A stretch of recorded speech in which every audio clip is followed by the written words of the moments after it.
Hey guys, Chris here, TD Motion. So, another fun-filled fact video here. Today we have a Coyote and a Godzilla on the floor.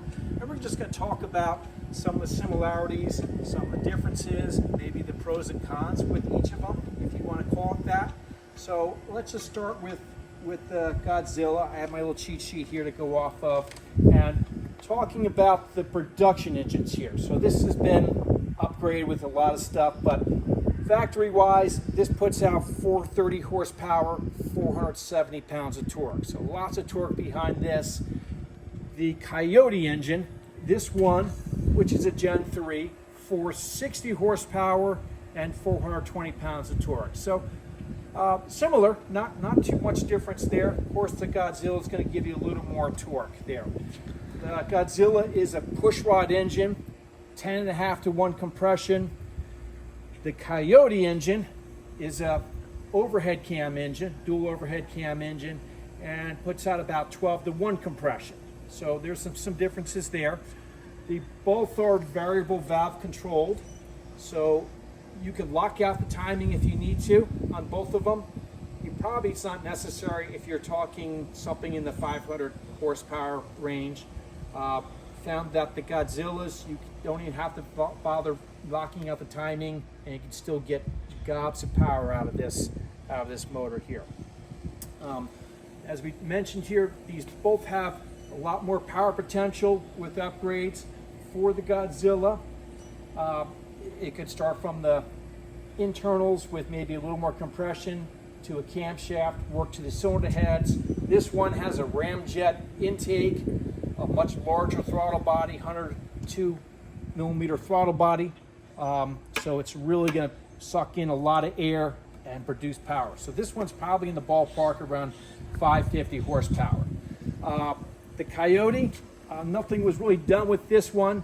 But again, if you were to add maybe a supercharger, maybe do some cams or even a tune, easily you can get 500 plus horsepower out of that motor without any problem whatsoever. Looking at the front of this engine, you can see that, maybe you could see between the height of the Godzilla versus the Coyote, it is a higher motor. It's higher, but it's more narrow. So that's the difference, where the Coyote is maybe a little shorter, but wider. So maybe the challenges with the Godzilla is fitting this under the hood with some trucks, whether it be resto mods, hot rods. So with a lower intake, I think that'll resolve some issues there. Get some mounts lower down into there. So that would be maybe one challenge there. It is more narrow, so you could fit it in the engine bay. And if we look at these pulleys towards the front, it's a Holley system. This one has the AC and alternator. It is a very high mount, narrow system, compact, very nice setup here. We really like it. Whereas over here at the Coyote, as you've seen some of the other ones that we've sold, these pulleys are reconfigured too. Never had a power steering pump from the factory, so pump is added on the lower driver's side, and then you have the alternator that's rerouted here, upper passenger, and turned 180 degrees, the AC on the lower passenger side of the motor itself. So what else we need to talk about on this? The Godzilla, it's a cast iron engine versus the Coyote aluminum. So probably about a 100-pound difference between the two. I think maybe about 650 pounds versus 550 pounds on the Coyote motor. You can see this one has been modified, but the Godzilla is mostly a port injection, whereas the Coyote is direct injection and port injection. So that's kind of the differences there if you were to go there. So if we walk around kind of towards the back, we'll talk about a couple of similarities, and the similarities would be with the bell housing. So the bell housing pattern on the Godzilla and on the Coyote are actually the same. So you could mount either a 6R80, 10R80, or a 5-speed transmission to either one of these, and it'll work. And with the proper controller, They can talk to each other, and you'll have you'll have really good luck with it. There's two differences here with the control system. This one is going to be set up with a Holley Terminator X, and the advantages of this, I'm not going to deep dive into this because there's a lot to it, but it gives you the capability of doing a lot more tuning with it, really on the spot. And you can get a handheld tune or two, and you can see what's going on, or plug it into the laptop.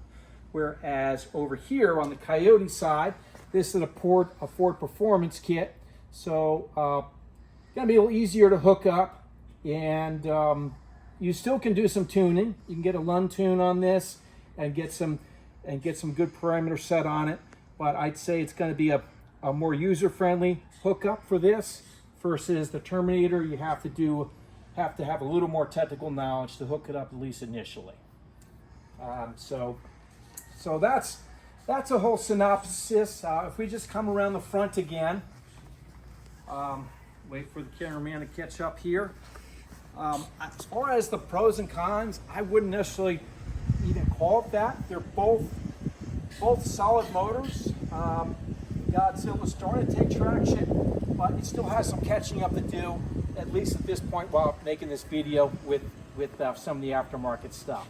So again, with projects that typically have maybe 200 horsepower, you're doubling the power already for old Restaurant or Broncos or whatever it might be going into. Godzilla's going to get you some more torque, but Coyote is certainly nothing to sneer at. So that about sums it up. Available through tdmotion.com. Please subscribe.